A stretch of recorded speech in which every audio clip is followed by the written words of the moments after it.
She deserves respect, doesn't she? My father stole that from me after I paid 50,000 euros in Claudia's tuition and university expenses. I lost my patience. I responded coldly and said, then let her pay for it. That same night, I canceled every active payment and watched as their house of lies began to crumble. My father narrowed his eyes as if he hadn't understood what I had just said.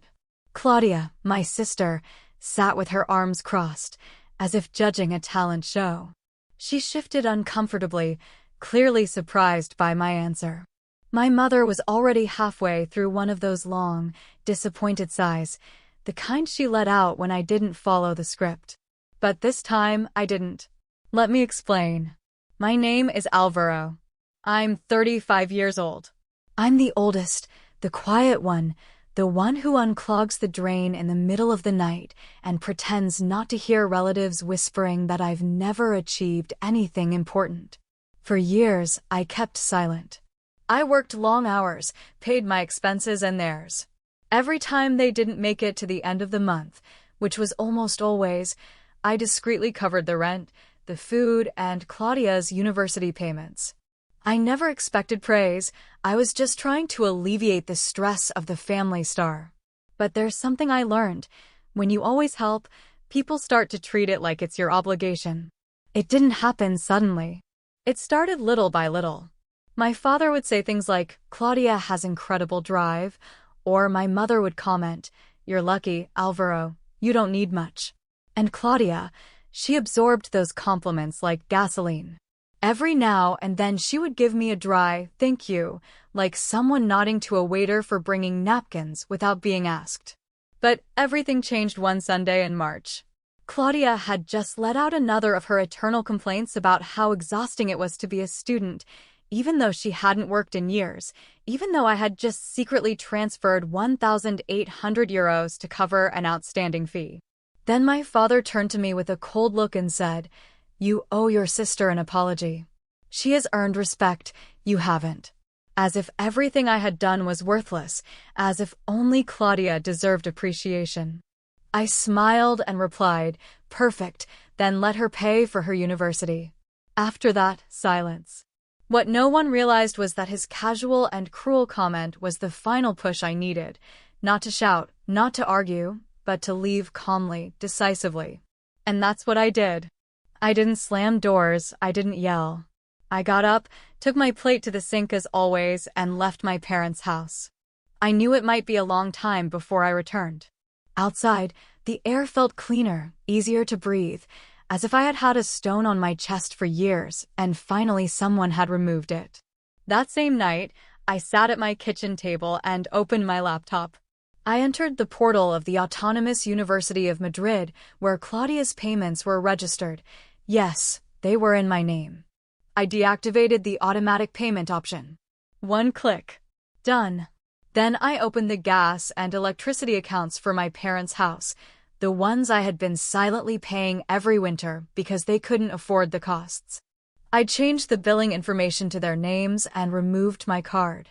I was precise, I was cold. When I closed the laptop, there wasn't a single financial connection left between them and me. The next morning, I ignored the message from the family WhatsApp group. Claudia had sent a funny Monday meme with a coffee emoji. I guess my message hadn't quite reached them yet. But it didn't last long. 2 days later, my father called for the first time in years. He used that serious tone, the same one that made me stand up straight when I was a child. Alvaro, I just received a notice from the university. Claudia's tuition is overdue. What's going on? I paused, let the silence sink in, then replied, I told you, let her handle it. She's being childish. He snapped, I'm not telling you what to do. I'm being fair. He hung up. That night, Claudia called. She didn't yell, she cried. She said she didn't understand why I was doing this, that university was already stressful enough, that she was doing the best she could, that life was too expensive. I could have said so many things about the new iPhone she had just bought, about the nights out, about the food delivery expenses I used to cover without her knowing. But I just said, yes, I know it's hard. You'll figure it out. And I hung up. In the following days, that fragile structure I had been holding up began to crumble. The gas in my parents' house was cut off for 2 whole days because the automatic billing no longer worked. Claudia's enrollment was blocked due to lack of payment. My mother called to ask if I had stopped the transfers by mistake. Mistake? I replied no. I took more shifts at work, not because of pressure, but because for the first time I felt like I was doing it for myself, without anyone emptying my account. I watched my savings grow for the first time in a long time. Finally, I planned a small break, just a weekend, a cabin in the Pyrenees, no Wi-Fi, just nature and silence. It was like remembering how to breathe while rediscovering what freedom meant. My relatives were just beginning to notice everything I had been financing, my silence. By the time the week ended, their silence was no longer tranquil. It was tense, like the sky just before a storm. I felt like they were plotting, planning, designing a new attempt to make me feel guilty and return to the role they liked so much. And as expected, Sunday arrived, and with it a message. Dinner at 6. We need to talk. Signed, Dad. It wasn't a request. It was an order, the tone I had been raised with, the tone I used to obey without hesitation. This time I didn't respond. Instead, I went grocery shopping. I chose some good steaks, cooked them medium rare, and ate them while watching a movie about people escaping from controlling groups. I couldn't help but notice the parallel. On Monday, I saw 3 missed calls from my mother and 1 from Claudia. She left a voicemail. Her tone was soft, almost as if she had practiced it several times before recording. Hi, I know there's been tension. Dad, you know how he is, he says things without thinking. But I really need help, Alvaro. My university account has been blocked. I can't register for next semester. Can we talk? She didn't sound repentant, just scared. I'll be honest, I felt a slight flicker of emotion, but it faded quickly. I remembered how she laughed during dinner months ago, joking that she couldn't live like a poor student, calling me her sponsor. I remembered when she asked me for money for books and then uploaded photos from a luxury spa. I remembered my father saying, she deserves respect. You don't. So I wrote her a single message, 1 word, no. That same day, I heard a knock on the door. I opened it. Ramon was standing there with his arms crossed. He looked more like a landlord than a father. He didn't wait for me to invite him in. He just walked in. Are you really going to abandon your whole family over some money? He asked. I looked at him carefully, and for the first time I didn't see strength in his face. I saw fear. Because he had lost control. It's not about the money, I said. It's about how I spent years being invisible until someone needed something. He rolled his eyes. Oh, please. We gave you a home, food, I laughed. And I returned the favor again and again. But it was never enough, was it? He was silent. Do you even know what I do for work? I asked. He said nothing. I nodded. I could imagine. He left without saying another word. When the door closed, I stood still, breathing in the silence. I didn't feel anger, just certainty, finality. On Wednesday, I knew with certainty that they were falling apart without me. It started with a call from my aunt, Ramon's sister. We hadn't spoken in years, not since that family gathering where Claudia was praised for getting into university and I was given the camera to take the pictures. Now she sounded sweet, concerned, as if we were close. Hi, dear. I've been told there are problems. Your father is under pressure with the bills and with Claudia's university. He didn't mean what he said. I almost laughed. They had activated the extended guilt squad. Classic Isabel. Did he mention that I was paying Claudia's tuition? I asked calmly. There was a pause. He said you helped a little. About 10,000 euros per semester. Silence. I also paid the gas bill, the car insurance, the groceries from time to time.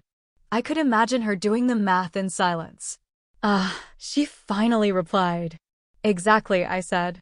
She didn't insist further, just mumbled something vague like, I'm here if you want to talk, and hung up. That's when I understood that the balance had truly shifted. I had always been the invisible beam that supported their illusion of self-sufficiency, the silent support they leaned on but never acknowledged. And now the house was beginning to crack. That night, Claudia posted something ambiguous on Instagram. Black background, white letters that read, "When the praise ends, so does the kindness." Some followers commented, "Are you okay?" A few hearts, sad emojis. I didn't comment or reply. I just kept scrolling and turned off my phone. Because while they were wallowing in chaos, I was moving forward. That same week, I obtained the professional certificate I had been working on for almost a year. My boss called me into his office. He raised my salary, and it wasn't a small raise. "There's something different about you lately," he said. "Your attention to detail is impressive." What I wanted to say was, I've stopped investing in people who don't realize they were draining me. I nodded and said, "Thank you." Then I went back to my desk, opened the browser, and started looking for apartments in another neighborhood in Valencia, better ones, brighter ones, with natural light. For the first time in a long time, I was planning something for myself, and it all felt deserved. The next family meal happened without me. That had never happened before. No message asking if I could bring dessert, no hint that Claudia was overloaded and maybe I could take care of the shopping. Nothing. Just silence. Still, I knew about the meeting.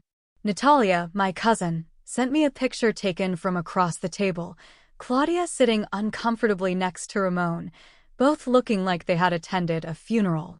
The caption read, "What a weird atmosphere. Where were you? You're the only one who makes this bearable." I ignored it. The next day, Claudia called again.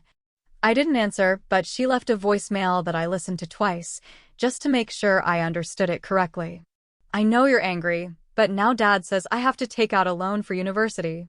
A real loan, with interest. He says it's not his business anymore. I don't know what to do." And there it was, the collapse, not just of money, but of their alliances.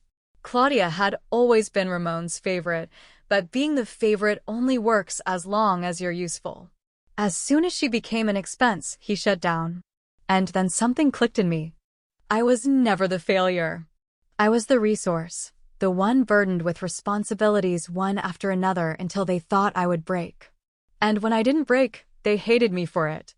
That night, I opened my financial records. Every bank transfer, every ATM withdrawal, every supermarket receipt over the last 3 years. I had spent almost 50,000 euros on them. Gone. All while they called me cold, while Claudia shared photos with expensive coffees and pretty phrases, while Ramon made comments like, "Not everyone is born to be a leader." That night, I did something small but significant. I opened the hallway closet and took out an old shoebox. Inside were the receipts, not for keeping accounts, but to remind myself that I had helped, that I mattered. I threw them all away. Not with anger, not with sadness. I just called it quits, because I had already given more than enough. And now, finally, I was going to give all that to myself. 2 weeks passed. Not a single call from Maria Jose, not even one of those silly memes she used to send to break the ice, as if nothing had happened. I had almost forgotten what their silence felt like, until one Thursday night my phone vibrated. It wasn't a call. It was a photo, a service interruption notification. A pink band at the top warned that it would be suspended in 3 days. Below, a message, "I didn't know you had stopped paying this too." No greeting, no taking responsibility, just that same tone of reproach, as if I had sunk the ground beneath their feet when in reality I just showed them that there was never any ground beneath them. I stared at that message for a long time. I didn't reply. I just leaned back on the sofa, my sofa, in my new apartment. It smelled of cedarwood. It wasn't freezing because I paid the heating. That's what happens when you're reliable. People treat you like your electricity, always expected, never valued, until you disappear. That Sunday, Maria Jose showed up unannounced. She looked exhausted, thinner than usual. She was carrying a plastic container, as if it were some kind of peace offering. "I thought you'd like this," she said, avoiding looking directly at me, scanning the hallway as if afraid of being seen. I didn't accept it. I went out to the porch, closed the door behind me, and asked, "What's the real reason you're here?" She hesitated. "We're behind on some bills." "We?" I asked. "Or just Claudia?" Pause. "She's very affected," she said. "She's having difficulties at university. She says she feels forgotten." A part of me reacted, but not like before. Not with guilt, not with concern, just with clarity. "Yes," I said, "I know what it feels like to be forgotten." Her face hardened. "This is how you punish us." "No," I replied. "This is how I stop rescuing you." Her expression changed. For the first time, she seemed to understand something she had never understood.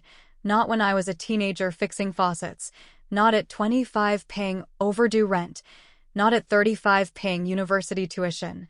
That without me, everything was falling apart. And maybe, just maybe, I was never the weak link. When Claudia's final tuition deadline arrived, I already knew she hadn't paid. The university wrote to me, not to her. Apparently, they still had me registered as a backup payer. How funny. You cover someone else's expenses for 3 years, and the system assumes you'll be stuck with them forever. I didn't reply. I just forwarded the email to Claudia with 2 words, "Your problem." 60 minutes later, she called. I let it ring. Then came the message, "I have to drop out of this semester. Are you happy now?"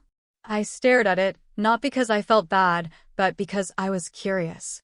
She still believed this was all about revenge, that I had done all this to hurt her. But it wasn't. It was about the truth. Claudia had spent her life dancing on a tightrope, but only because I was always the safety net below. And now that I had stepped aside, she was finally seeing how fragile that rope was. Days later, I received a card from Ramon. Literally a greeting card. Blue cover. Printed message, "Let's talk." In his own handwriting, "We understand how you feel, but your sister is going through a difficult time. You're still part of this family. We can move forward if you're willing to sit down and talk." Talk? I laughed.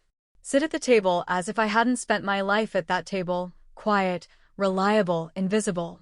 As if they hadn't taken my chair away as soon as I asked for a little space. I didn't reply. I put the card in a drawer, not to read it later, but to remind myself that they never said, "I'm sorry." That same week, I felt something change. I bought a tailored suit not because I needed it, but because I wanted to feel sharp. I looked in the mirror and didn't recognize the man in front of me. He looked stronger, firmer, free. I booked a small solo trip, nothing luxurious, just a quiet cabin by a lake. Silence, solitude, my version of luxury. While they scrambled to pay bills, I sat by the fire that weekend with a paperback in hand, my phone off. No calls, no demands, no guilt, just peace. 2 months after cutting ties, Claudia dropped out of university. Not officially at first. I found out through someone I knew at the Autonomous University of Madrid. They told me she had stopped attending, wasn't handing in assignments, and finally they closed her institutional email. Then one afternoon, she appeared at my door, unannounced, no message, just a soft knock, like someone asking for help knowing they don't deserve it. I opened the door. It was Claudia, the same Claudia who moved through life expecting everything to fall from the sky, but now she looked smaller, exhausted. She barely spoke. "Can I come in?" she whispered. I didn't reply. I went out, closed the door behind me, and leaned against the balcony railing. She hesitated but finally followed me. She crossed her arms, pressing them against her chest as if just noticing the cold. "I thought you hated me," she murmured. I kept my gaze fixed on the parking lot. "I don't hate you. I just stopped giving up everything for you." She flinched as if I had hit her. "You could have warned me that you weren't going to be there anymore." "I did," I replied. "You just didn't listen." She said nothing. Silence. And then she spoke, her throat tight with emotion. "I thought you would never leave." And there it was, the truth that no one had dared to say out loud. They believed I would never leave, that no matter how invisible I felt, how exhausted I was, how ignored I was, I would keep showing up. Because reliable people endure. No. I wasn't supposed to be your safety net, Claudia, I said. I was your brother. Not a donor. Not your personal bank. Not your life raft. And there began her tears, soft, full of shame. I didn't know how much you were carrying, she said in a whisper. I thought Mom and Dad were helping too. I let out a dry, almost silent laugh. They haven't lifted a finger in years. You were their mission. I was their foundation. Update, responding to some comments. I've read your comments. Yes, even the harshest ones. The ones that called me selfish, cold, resentful. The ones that said family always deserves a second chance, that you can't abandon your sister for money, that I surely exaggerated things. And you know what? For years, I thought that way too. I thought that if I held on a little longer, if I helped one more time, if I swallowed one more humiliation, things would change. That someday someone would say, thank you, with the same weight with which I said, here you go. But it didn't happen. And when I finally set boundaries, they called me cruel. They called me a traitor for stopping being their life raft. No one asked what it was like to carry everything in silence, what it was like to wake up in the middle of the month with an empty account because of expenses that weren't mine, what it was like to see their happy posts while I ate rice with tuna to stretch the money. And you know the most painful thing? As soon as I stopped giving, they stopped seeing me as if I was only worth what I contributed. I didn't write this story for applause or to be told I did well. I wrote it because I needed to release something I had carried inside for years, the resentment of being invisible to those who should have seen me the most. I didn't cut ties with hate. I cut the rope that had me hanging from a place where I never felt loved, only useful. And, for the first time in my life, I feel at peace.